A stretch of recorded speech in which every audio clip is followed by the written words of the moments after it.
Good. Okay. Well, we have got a very short time, so I think I'm going to start.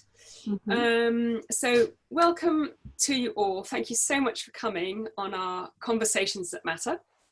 So this is a project we started a few years ago at Hawkwood Centre for Future Thinking, which was filming our tutor. We did just 2 films basically with tutors who came, but now we've brought that onto online, as we have with many of our courses in response to the pandemic, which has been a wonderful journey of discovery, and we've been so pleased with how our courses and the work we do has been able to spread out far across the world due to being more accessible. So it's a great joy. So Hawkwood is a centre for education in the Cotswolds in England, with a beautiful house, and it's renowned for beautiful food and comfy beds, but all of that is a little bit just in hibernation at the moment, although we are beginning to creep back into action with outdoor courses. It's very exciting. So that's Hawkwood Centre for Future Thinking.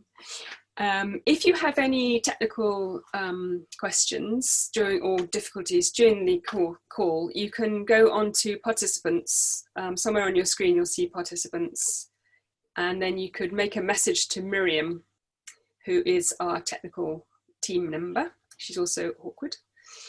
And also, you're probably familiar with the chat function. Is anybody not familiar with Zoom, or are you pretty much all kind of reasonably fluent? Good.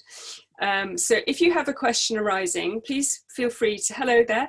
That is Hannah, I'm guessing. Oh, it's Claire, I beg your pardon. If you want to ask a question, if you wouldn't mind just logging it into the chat with question in big letters, and then your question, and then we can keep a track of that during the call. Lovely. So if there's no questions, if there's a question, wave at me. Otherwise, if you wouldn't mind putting yourself onto mute. Oh, did you have a question, Yvonne? No, okay. If you put yourself onto mute, that would be really handy, so that no background noise will disturb the call. And I think we'll get started now, and I'd like to give a very warm welcome to Jacqueline Buckingham, who I've had the pleasure of meeting personally. We have a lot of friends and contacts in common. And Jacqueline is an animal communication teacher and mentor. She is a Reiki master and a transpersonal therapist and a facilitator. And I will let Jackie introduce herself with regard to her journey with animal communication. So I'm going to hand over to you, Jackie, and thank you so much. Thanks very much, Katie. And yeah, welcome to everybody. Thanks for joining us for this Conversations That Matter. In particular, we want to be looking today or this evening at connecting with wild nature and with our own wild nature as well. So for myself, my animal communication journey began when I was a small child living on a farm in the southeast of England. So I'm the eldest child of the family, and for quite a while I was the only child. So it just seemed natural to me that my close friends were the animals on the farm, the cows, the dogs, also some of the trees. There were certain trees that I felt very strongly drawn to. I can imagine some of you might have similar memories of, I used to go and look for fairies in the woods and pixies and elves. It was all really real for me. And I certainly felt that the animals I communicated with understood me. And I have this memory that I understood them as well, although it's all quite vague now. And then as I got older, like a lot of people, I left that stuff behind. I moved away from the countryside into the city and had a pretty regular sort of life in the corporate world. And then in my late 40s, I moved to Australia. And quite soon after arriving there, I was introduced to some Aboriginal elders and was actually out, as I say, on country, so in their remote parts of Australia, on their country, their traditional lands. And through them, I was reminded of that deep connection with nature, of really listening to nature, of having an understanding that nature has a lot of wisdom, and that the animals and the plants and the rocks and the stars have a lot of information to give us. So that reminded me of my time on the farm as a child. some years later, I moved to the Findhorn Foundation community in Scotland. And while I was living there, I was lucky enough to meet and work with an animal communicator called Anna Breytenbach, who's a South African animal communicator. At the time, she was just the friend of someone who lived in the community, not known at all. And a couple of years later, she became fairly well known, thanks to a video that was made about her. But for the first couple of years that she was coming to Findhorn, I was working alongside her. And that was the first time I realized that animal communication maybe was like a thing, like a special thing, and something that could be taught, and something that needed to be taught in my experience, and to be reawakened in other people. So that was sort of where my whole world of teaching animal communication began. And then it took another leap forward when Anna stopped coming to Findhorn and asked me if I would continue to teach at Findhorn in her place, which just felt like a great honour and a privilege, and something I've been doing for about the last 4 or 5 years at Findhorn. And also for the last 3 years, I've been taking the work out more broadly, out beyond Findhorn, around the UK. Later this year at Hawkwood, we hope, all things being equal, COVID restrictions allowing. I also teach in Australia, and I've taught in Africa as well. So for me, it's just a great joy to share this work with everybody, with anybody. And I'm really happy that you're all here this evening, and we just get to spend an hour diving in and chatting about it. And thanks for the invitation, Katie, and Hawkwood as well, for having me here. It's a pleasure. So great, thank you so much for your introduction. It really puts a picture. I'm tingling already listening to your story. So Jacqueline, why would you say, why is it important to connect with wild nature at this time? Yeah, I think at this time it's especially important. For me, I've probably been aware of the importance of connecting with nature in general for about the last 20 or so years.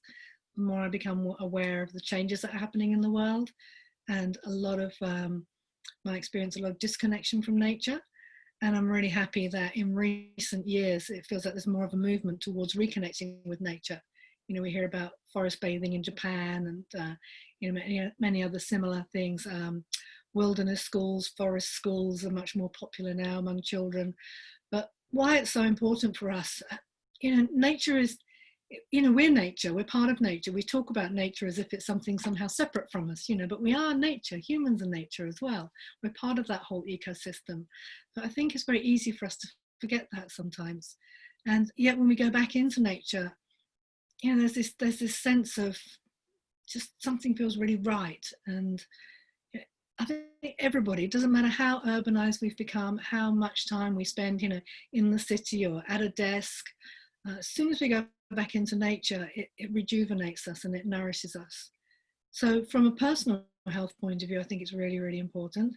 But the other thing for me is right now, with all these changes that are happening, you know, talking about the potential of climate change, even what's happening with COVID right now, for me, a lot of that has come as a result of our disconnection from nature. You know, we've forgotten that the earth, you know, she is our mother. She's where we come from. There's nothing that we need on this earth for survival that doesn't come from Mother Earth.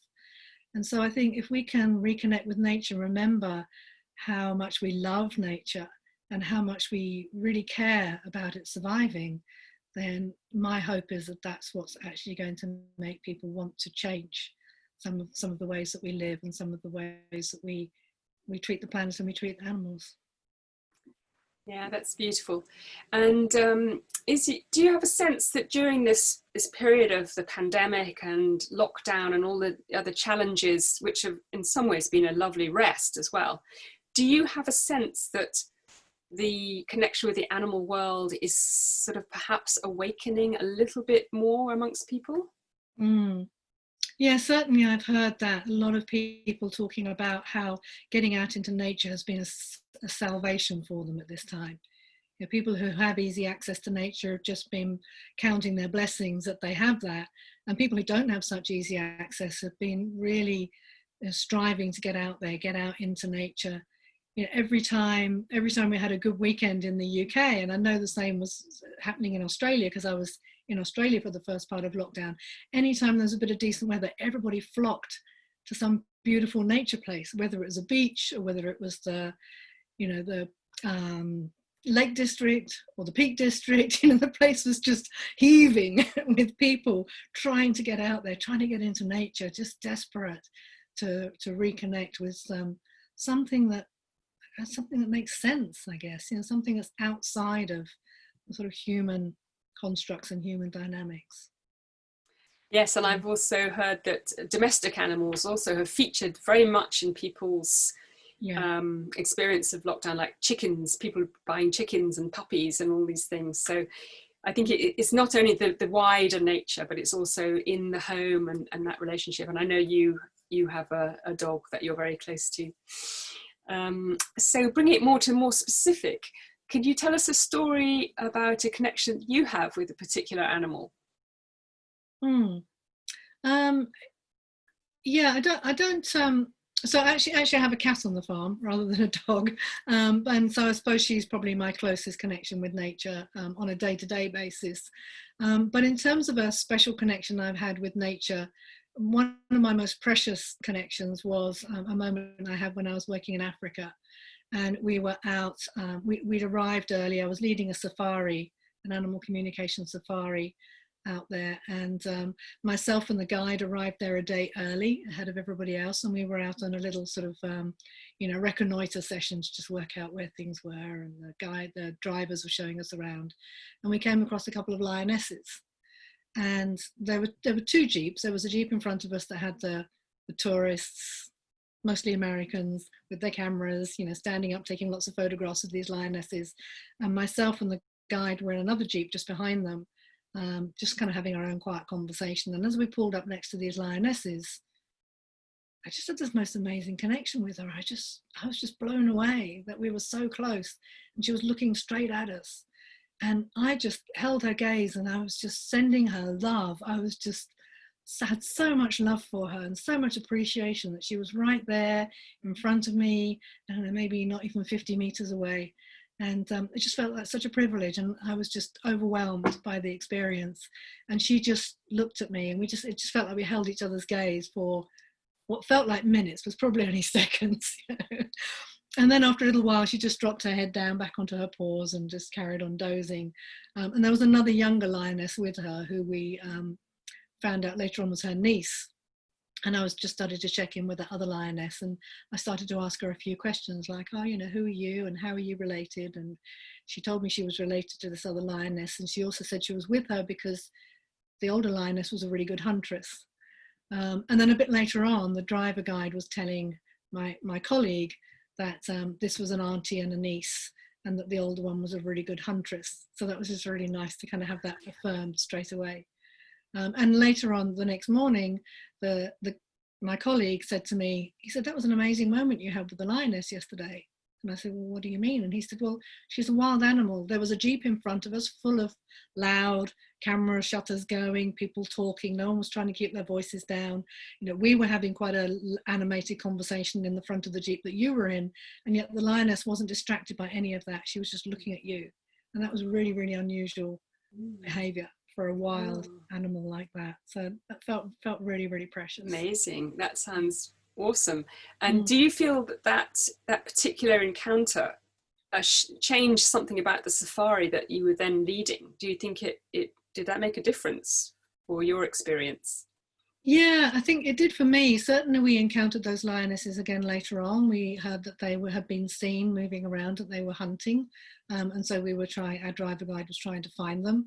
And I actually had the experience of connecting with her again as we were looking for her. And I had a sense of, like a body radar sense of where she was and which direction to go in. And that was something I hadn't really experienced before. So we were able to find her and follow her and her niece for a little while they were hunting, which was an amazing experience as well.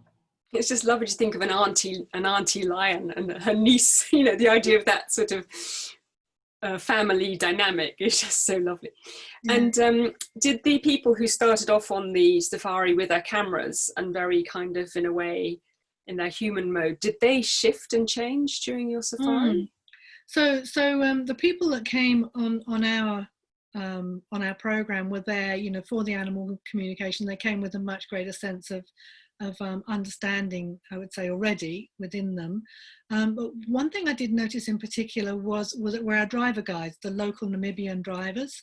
We told them at the beginning, why we were there, what we were doing, what our work was.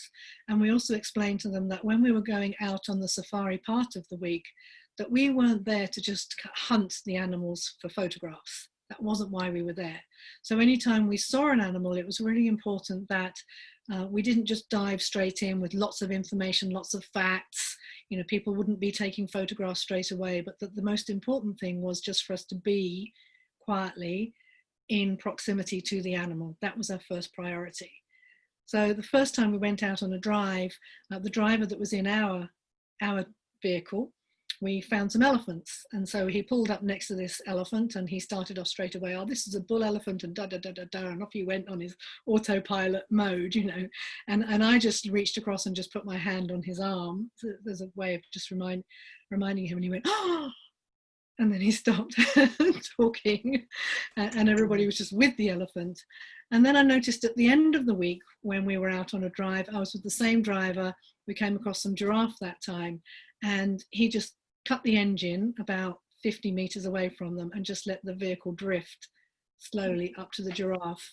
And it really struck me that shift in him from the first day to the last day. And I like to think that perhaps that's sort of continued with his future guests that have been there to that safari camp. It's lovely to hear about these stories of little shifts in people's understanding and behaviour. That's really touching. Thank you for that. Mm-hmm. I think this evening you're going to give us some practices to work with for connecting with nature. Would you like to speak a little bit about those? And when they're ready, we can do the main piece around the visualization. Yeah, I'd like to take everyone into a little visualization practice in a minute. And I see a few familiar faces on here, so you will have done this before, some of you, but hopefully you'll get a lot out of doing it again. But in terms of like connecting with wild nature, for me, one of the things that's really easy for any of us to do when we want to connect with wild nature is just to find, 10, 15, 20 minutes a day to just go and sit out in our backyard or on our balcony or in a nearby park and just sit quietly and watch. Nothing else to do. Just go there regularly, go to the same place regularly. It's an idea that comes, it's not a new idea, but I learned it from one of my teachers, a man called John Young, who's also a great friend and colleague of Anna Breytenbach. He refers to it as sit spot time. And it's a lovely way of just being with nature, of getting familiar with the place, getting to notice the subtle changes in that place. And also, as we connect with the place also begins to connect with us. The animals that live there get to know us, they get familiar with us. We stop becoming an intruder, and we just become part of the landscape as much as any other animal that's there. And the longer we sit there quietly, just observing, the more comfortable they become with us. And then we start to see all sorts of things that we might not have otherwise seen if we were just passing through with our to-do lists, rattling through our heads. So that's a practice I can highly recommend for anybody. Anything else on that? When would you like to do the visualization? Would you like to do that sort of soon? Yeah, we could do that now. We could jump into that now if you like, and then it's probably going to take about 15 minutes or so. Okay, and then some questions and other discussion can arise from that. Okay, great. Yeah. So I think everybody has muted themselves. Thanks, everybody. And I will do the same. And you'll guide us from now on, presumably. Yeah, so that would be great. Okay, good. Looking forward to this. Thank you. Yeah, so this is a visualization practice. Again, this is something that Anna brought to one of her workshops, and I just love it. It's a way of experiencing the world from the perspective of an animal. And the way that this works, we're working on a slightly shamanic level, you might say. So in the process or in the course of this visualization, at some point you'll encounter an animal. So when I say animal, I don't just mean a four-legged mammal. It could also be a dolphin, a whale, a fish, a bird, an insect, it could be any type of living being. And when you encounter that being, if you happen to encounter an animal that you actually know, so if you have a dog or a cat in your life and that actual dog or cat is the one that you encounter, just invite them to step aside and for a representative of that species to come forward instead. Because the part of the exercise we'll be working with, it's not something you want to do with an animal that you know personally. As I said, we're working more at the archetypal level. And it's quite a shamanic process. And it's something that once you've done it once, you could repeat the exercise for yourself anytime. So if you'd like to start by just closing your eyes, making yourselves comfortable.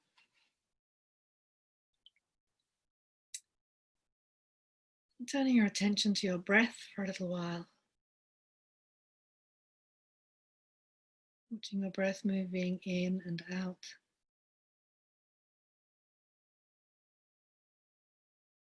Becoming aware of your feet, connected with the floor, and with the earth beneath the building that you're in.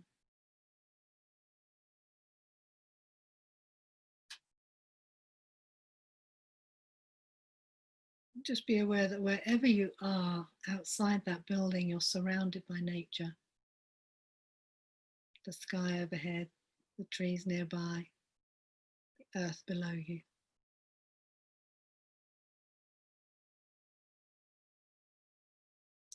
So now I invite you to visualize yourself in a place in nature. It might be a favorite place. It might be an imagined place. So imagine yourself somewhere in nature. Try to notice as much detail as you can. What plants are nearby.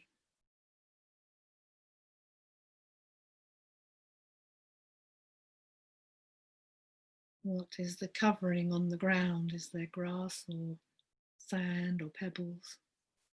What does the ground look like?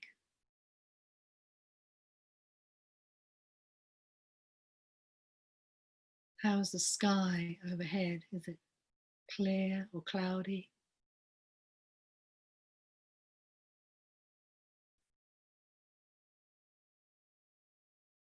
Notice if you can hear any sounds. Maybe the sound of water, insects or birds. So imagine this with as much detail as possible.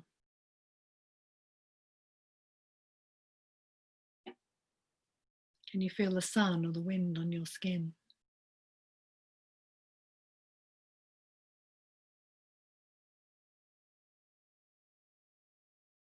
So now continuing to notice the details, begin to wander through the landscape in an aimless sort of way, just wandering, appreciating the beauty.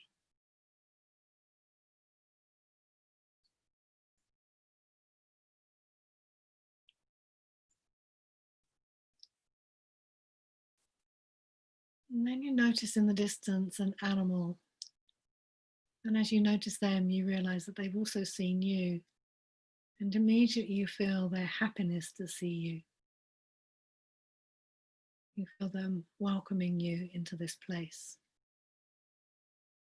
This is their world, their environment.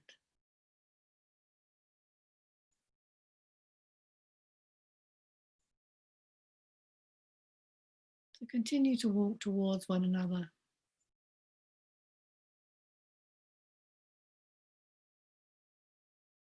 Until eventually you find yourselves close enough that if you reached out your hand, you could touch them. So do that now. Reach out and touch them. You might stroke them or pet them.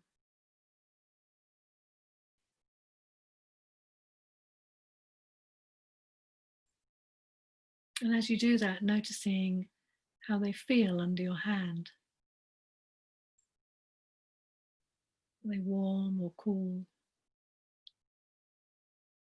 furry or feathery.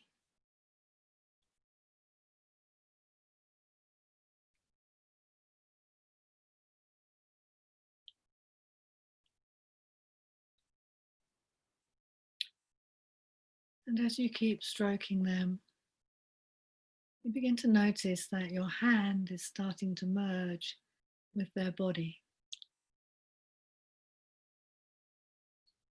And then your arm merges, your shoulder, your torso, until eventually your whole body is merged with their body. So now open your eyes and look around and notice, how does the world look through the eyes of this animal?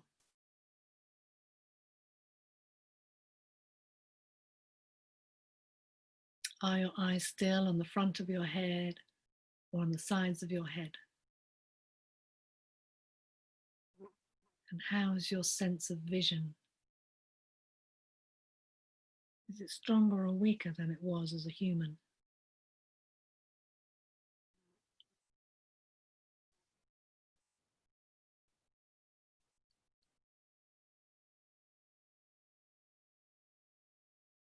Now noticing the shape of your face, of your head. Do you have a muzzle or a beak? Do you have teeth?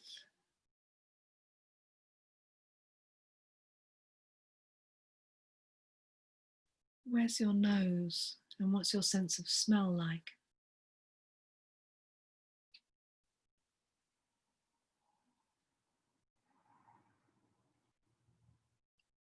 And what about your ears?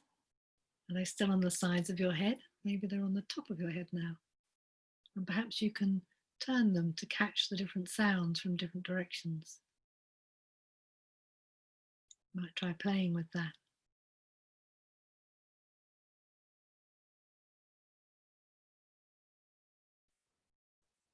What's your sense of hearing like?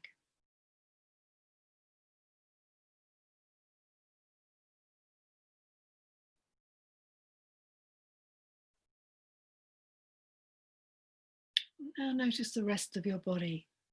How does it feel? Does it feel bigger? Does it feel heavy or light? Maybe more delicate? Do you have 2 legs or 4? Do you have wings or fins?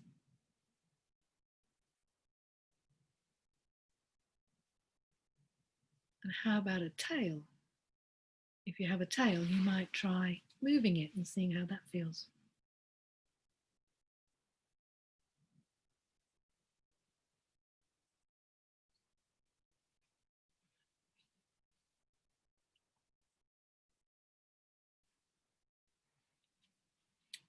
So now I invite you to begin to move through the landscape as this animal. And as you do so, noticing what catches your eye and what's important to you. Do you get a sense of what your priorities are as this being?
So begin to find your way back to the place where you first met one another.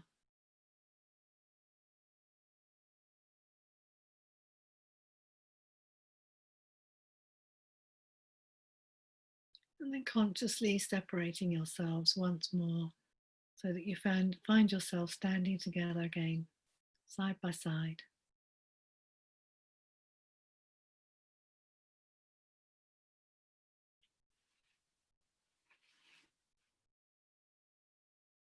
And once you've done that, take a moment to thank this being for allowing you to experience the world in this way.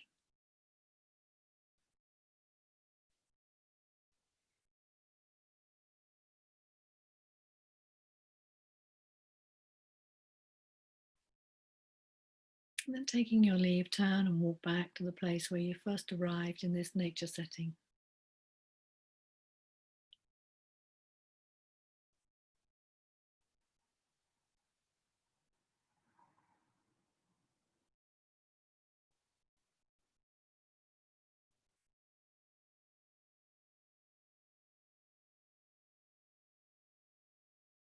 Then when you feel ready, taking a couple of deep breaths.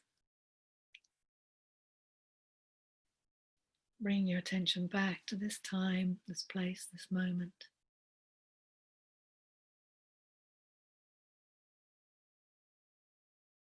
And softly opening your eyes.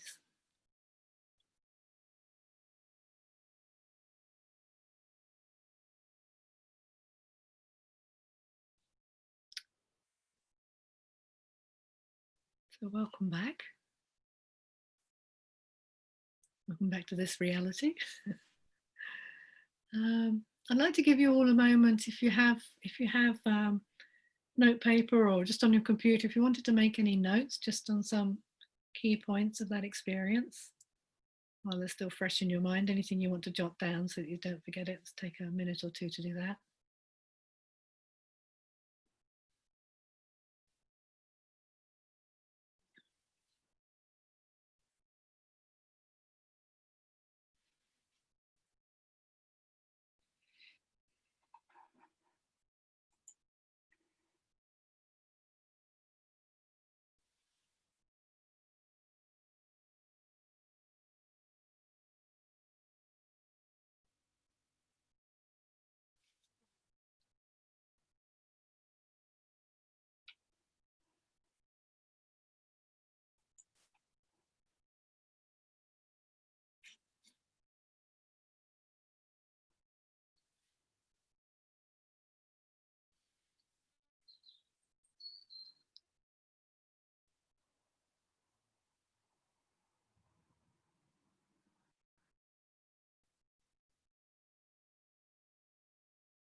So if I was doing this with you in a workshop in the physical proximity to each other, I'd be putting you all into pairs now so you could share something of your experience. But I think what I'd like to do is just to give everyone a chance, just very briefly to say something about the experience if you'd like to, and just keep it to maybe let us know which animal you encountered. And then if there's one thing that jumped out for you about the experience. So just sharing very briefly, 40 seconds to a minute for each person who'd like to say something about the experience. And it would just be really nice to harvest and hear some of the stories. That's fantastic. I'm just wondering if to organise it, whether we might ask people to raise their hand, the electronic hand. If you go to participants, you should see a little invitation to raise hand. If you raise your hand, then if it's okay, I'll just invite you in turn to give your story. Is that okay? So has anyone found the way to raise the hand? I can't see any raised hands yet. Okay. Oh, there we go. We've got some people now. That's fantastic. Okay, we'll start with Vicky, please. If you could unmute yourself and then tell us your story. Hello, yes. So the animal for me was a rabbit that came up, and it was really interesting going into the body that kind of had a physical sensation all the way through. And the main theme was constant alertness and the high alertness through the ears, like a totally different reality from in that experience. Yeah. Fantastic. Thanks, Vicky. Nice to see you.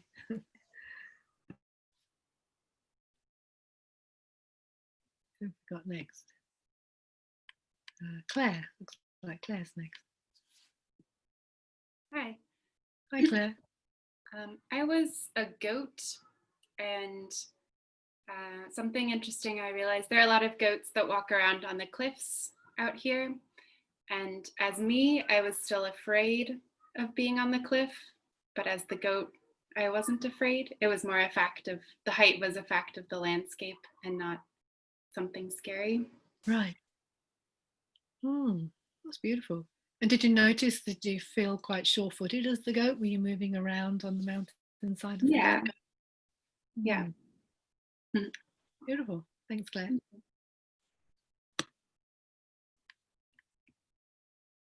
we have anybody else? No, doesn't look like anybody else. Oh, Katie, we can't hear you. You're still muted. Thank you so much. Does anybody like to just wave physically at the screen, and we can see if you want to ask, make an offer, because we haven't got any of the other little electronic hands. So who's willing to share? I can see Jackie's waving. Fantastic. Yeah. Okay, if you unmute yourself and then we can hear your story. There we go. Hi. I was a deer in a woodland, and I think I was hungry. I thought if I think of deer, they're sensitive and frightened, but I was hungry more than anything. And I think the biggest thing that occurred to me was that it was really, really hard to leave. You know, when it came to separating, I found it very, very hard. And it was only when you said, oh, well, you know, go back to where you were, that I actually managed to kind of wrench myself away. Right. Oh, that's beautiful. Thanks, Jackie. Linda, were you going to, oh, everyone's waving as well. Hi, I'm Linda. So I saw a horse, and my area was in the woods, and there was a big pond and a waterfall, and there were people playing in the waterfall and lots of joyful noises. And anyway, the horse was white and was very calm and centered, and just lovely to be inside this horse. And the horse was, I could notice a lot of noises and things that one would never notice otherwise, but from distances. And of course, my vision was much more acute. And what the horse really wanted was food. And I sort of found myself chewing on grass, and there was plenty of grass to chew on, which is lovely. And but all the while doing that, so I was also noticing other things going on around me that was, you know, if I were a human looking at that, I would not notice it.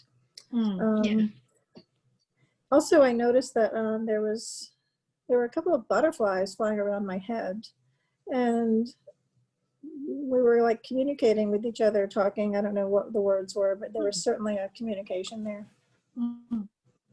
Great. Interspecies between the horse and the butterfly. Yes, of course, that can happen as well, can't it? We wouldn't necessarily notice that. Thank you, Linda. Thanks, Linda. Thanks a lot. And Yvonne, would you like to speak? Hi. Hi, Jacqueline. Lovely to see you. Yeah, you too. And all of you. Yeah, this summer I was on a almost desert island, And I was in the north of Norway, and I was sitting on a cliff meditating, and I had this experience that someone was staring at me, and I was thinking, no, it's just my imagination. And the staring became more and more intense, and I looked up, and the cliff beside me there was a big ram, and I only saw its silhouette towards the sky. So it was really powerful, and he had his head like that, and staring and staring and staring at me. And I knew that this ram was not a coincidence. So right now I went to this ram and talked to him. So it was really lovely having this opportunity to do it. And I felt that I was integrating some of his wisdom and power. And it's exactly what I needed. So I'm very glad for this opportunity. Yeah, thank you. Yeah, thanks, Yvonne. Thank you, Yvonne. Well, thanks for sharing those that shared. Katie, did you have something you wanted Yeah, to I would like to share my story. Yeah. First of all, I started off in this little, I've got a field, and a lot of it is a bit managed, but there's little wild pockets. So I was in amongst the currant bushes, and I was very, very little, and I could look up and see these jewels, these red and white and black jewels above me, like really vivid. And then the animal came, and it was a little munkjack deer, which is like it's not like a glamorous deer, it's a little functional deer, but like a dog. And it came to me, and a bit like the other Jackie saying about this this alertness was so strong, and also its need for cover. And so during the visualization, I was very much connecting to the animal, but I was also in my own human self sort of feeling, oh my goodness, you know, we must create cover for these creatures because we're so civilized everywhere, and there's cars and things. So so I was just sort of being with where it could go for cover. And it was really special because when I first came to where we live 16 years ago, I used to view the munkjack as a bit of a pest. I thought they were a bit sort of they weren't very pretty, and they're just sort of like a bit of a basic creature. But the other day one came round right by our house, and I wasn't here, but my husband saw it, and he said it was so amazing, this little munkjack came. So I feel like I've come down a bit off my high horse, so to speak, around what's an interesting piece of wildlife. And actually I feel really blessed to have connected with that particular type of deer, and I really want to try and foster avenues for them to move and feed and have shelter. Big on the shelter. Cover particularly. Thank you for listening. That's great, Katie, thank you. Yeah, and that's perfect. That's so before, I'd like to go open up for questions in a moment, but just to wrap up this exercise, this is an exercise you can do for yourself anytime. You know, now you've got the sort of process, you've had the experience of the process. If you wanted to have a sense of how a particular species experiences the world, you could do this anytime with a different species. And it's especially helpful when we're looking at species that maybe we don't have such a fondness for, if you like. And so a bit like Katie was saying, her idea of munkjack deer. You know, and we probably all got animals like that where we're not quite sure, well, you know, what kind of useful purpose do they really serve? And it can be really helpful to have this experience with them and get a much stronger sense of you know, the value that they bring, the contribution that they bring to the world. And something happens in this process that taps into some sort of unconscious knowledge or experience, some kind of collective, you know, I think Jung would call it the collective unconscious, but I think that extends just beyond the humans and it extends to all beings. So somehow we start to tap into some other way of knowing how this animal experiences the world. And you might discover things that you didn't know you knew about them, but turn out to be true. So yeah, I encourage you to keep playing with it. Another way of connecting with wild nature. Beautiful. Thank you, Jacqueline. Great.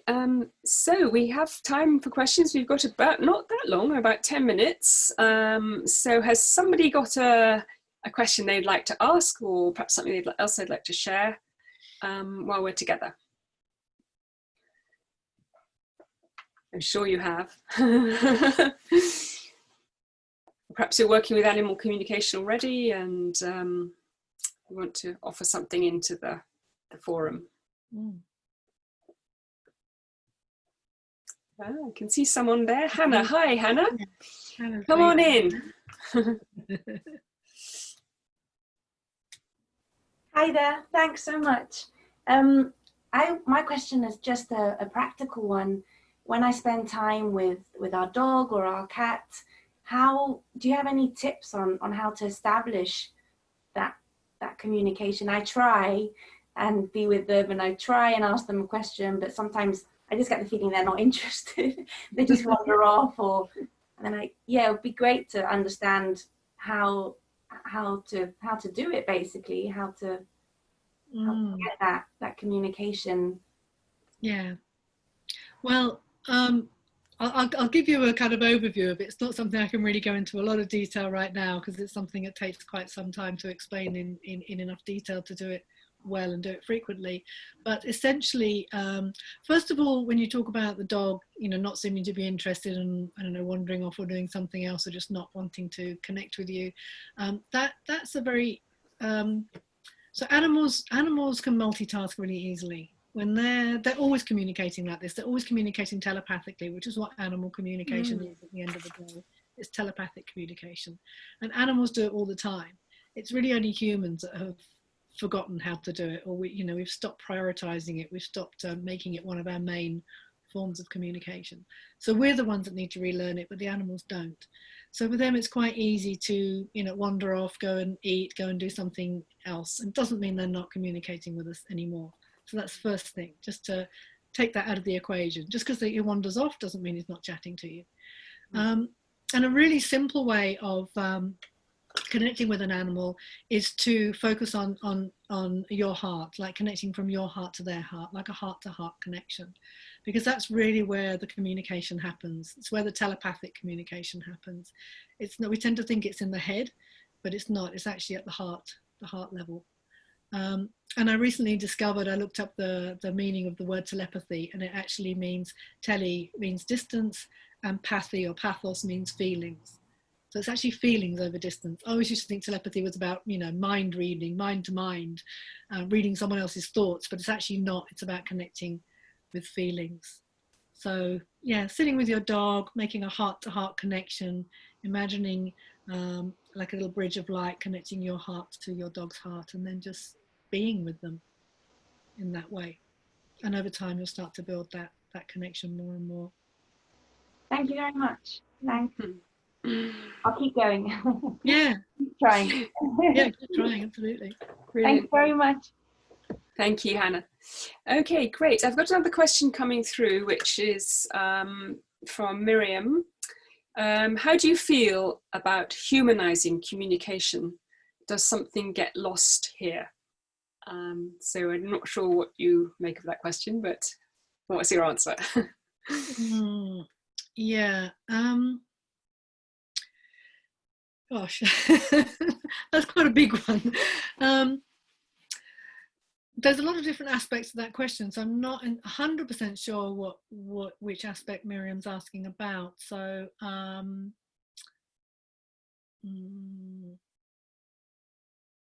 maybe Miriam could jump on and just ask the question for herself, because I'm not quite sure 100% what she means by the humanizing. Sorry, there's many different ways I could interpret that. Do you mean turning it into human language? Sorry, I can't hear Katie or Miriam at the moment.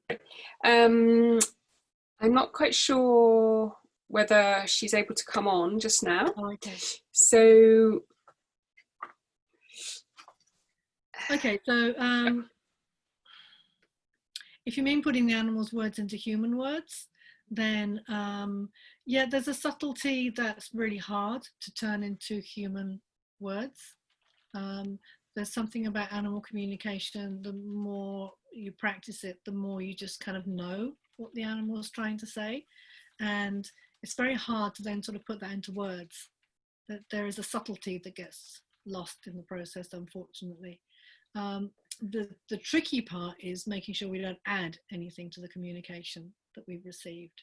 So through our own human interpretation of what we think the animal means, and all of a sudden, before we know it, we've added other pieces of information that maybe weren't there in the initial conversation. But yeah, and sometimes we might attribute certain human dynamics and ways of behaving to animals. So that's something also that we need to be aware of, like how much are we projecting our own human experience of the world onto the animal that we're communicating with, and adding that into the information that we think we're getting from them. So all of this is a lot of the stuff that I cover in my trainings. Yeah. This is all part of we've got the basic how-to, and then one of the other things I spent quite a lot of time on is the potential blocks and obstacles that can come up. And one of the obstacles is us adding a lot of extra information that maybe wasn't there, adding our human projections into the whole situation. And for me, when I'm teaching other people to do animal communication, it's really important that we try to keep it as clean as possible, out of respect for the animal. Yes, I was thinking, one thing came up to me was perhaps it's about also letting go of expectations. Like, if we think the creature is not interested, that's it's in a way like creating a bit more spaciousness so that we can receive something that maybe we don't need to know what we're receiving, but somehow it's happening at a level that's not in our conscious mind. So I think, yeah, that's right. It becomes harder when we're connecting with an animal that we're really close to, and we maybe have some vested interest in their answer. So that can be a bit tricky at times. Like, how do we keep our own wishes and our own, as you say, anticipations or desires out of the equation? And then the other piece is when we're trying to pass the message on behalf of somebody else. So someone might have asked us to communicate with their animal to find out some information, and then when we're passing that information back to the human, have we kept it really clean? Have we added anything else in there? Yeah. Fantastic, thank you so much. And Vicky, you have a question. Would you like to say what it is? Yeah. Thank you. I'm curious about in our communication through the heart. I just wondered if there was any research in animal communication connecting into the vagus nerve. There's a whole area of kind of health and body work that recognizes now that there's more communication from the heart comes from the heart field up to the head rather than from the head down to the heart. And I wondered whether the vagus nerve is actually something which is connecting into our telepathic abilities. And I wondered if anyone had looked into that, or whether you come across that idea, or whether that's kind of a bit out there, whether I'm connecting too many ideas, but yeah. I think it's a really great question. I haven't read anything about that. I don't know if research has been done on that, but I think it's a really fascinating area to be looking at. Yeah, and more and more we talk about the heart mind, and that there are brain cells in the heart, and what we would consider to be brain cells in the heart and in the gut, of course, as well. So yeah, it's not all, the brain's not the only thing that's running the show in our body. Yeah, but I'd love to know more about that, actually. Now you say that, something I think I'm going to look up and see if there has been any research on that topic. That's a great question, Vicky. Thank you for that. I think we've got time for one more question, and then we will wrap it up pretty soon. But has anyone else got a burning question they'd like to ask, or something they'd like to offer? Oh, here's Anita. Great. I was hoping we'd hear from you. She was nervous to ask, but she's doing it. Oh, good. Hi everyone. I need to try and show you something. I'm not quite sure. Can you see that? Yeah, amazing tiger. Yeah, it's beautiful. This is a birthday card my daughter gave me for this last birthday in March. And I've always, well, I say always, for as long as I can remember, tigers inspire me very much with their kind of passion. It could be from, Blake's poem, Tiger, Tiger, Burning Bright, just, many kind of resonances of tiger in my life. And at one point when I was in a very, very difficult situation and was kind of emotionally falling apart and trying to recover from a very profound breakup of a relationship, I actually spent the most money I have ever spent on my life on a portrait which was by David Shepherd, and it is the tiger dipping into the water, coming into the sunlight out of the long grasses. And it is absolutely beautiful, and I have it always with me in the house. And I don't regret one single penny I spent on that, but it was quite expensive. It was that important to me to re-empower myself with the wonderful picture of this tiger. So what I want to say about this one, I mean, this is a birthday card, you know, this is not a living animal. And my question is it possible to communicate with something like a card which represents a picture of an animal that kind of speaks to you? Or is that nonsense? So I can't quite see the picture that you're holding up because you're really small on my screen, so I couldn't tell. Yeah. Is it a painting or is it a photograph? It's a painting, isn't it? I don't know. What would you say, Hannah? Yes, it's a painting. Probably. Yes, I see that. Yeah, okay, I can see it now. I've just made you on my screen. Great. Okay. Yeah. So obviously, when we're communicating with animals, when I'm teaching animal communication, we use photographs rather than having animals with us in the room. So we can definitely communicate through photographs with an actual animal. Obviously, that's of a real life animal, or an animal that is living or was living, and we can communicate with them through the photograph. In terms of a painting of an animal, like the one of the tiger that you're showing there, obviously that's not a specific tiger, but there's something in that painting for me that represents the archetype of the tiger.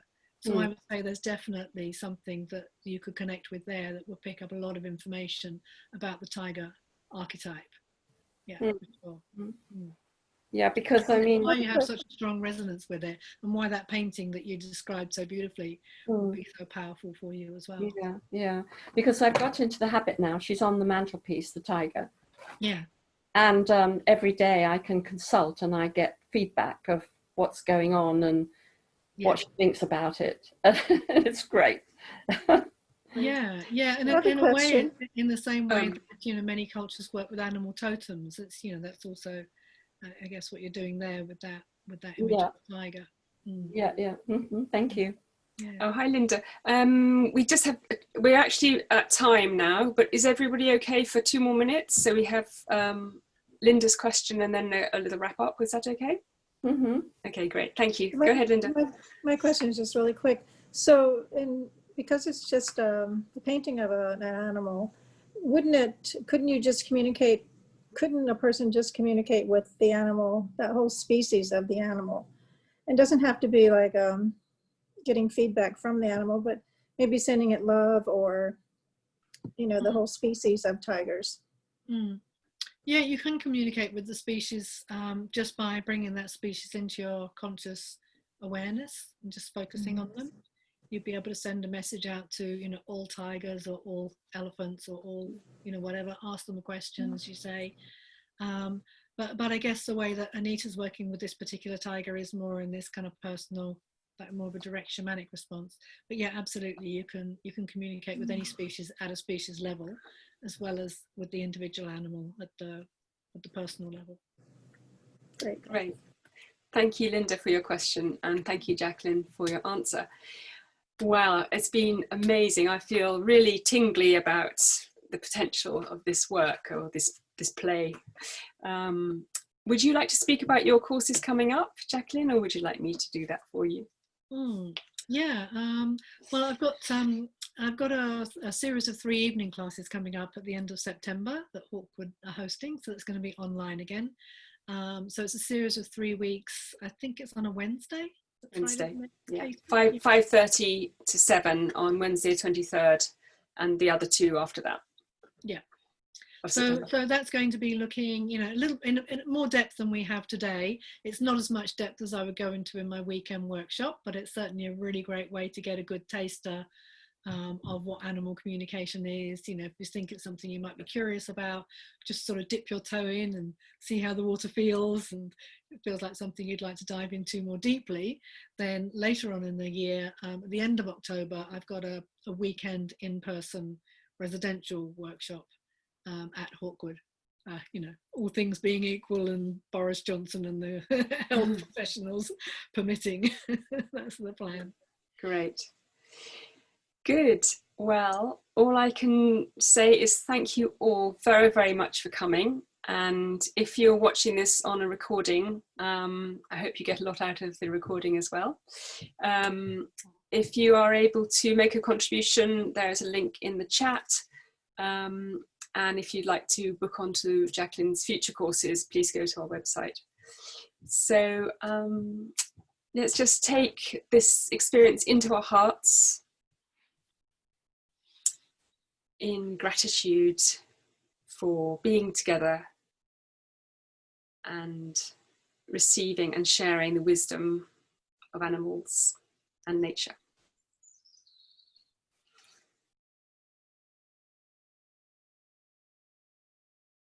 And see you another time. Thank you very much. Thank you very much. You can unmute yourself if you want to say goodbye. Thank you very much. Thank you, Linda, Yvonne, Vicky, Jackie, Anita, Hannah, Claire, Robin. Goodbye. Bye. Bye. Thank you, Vicky, for your message.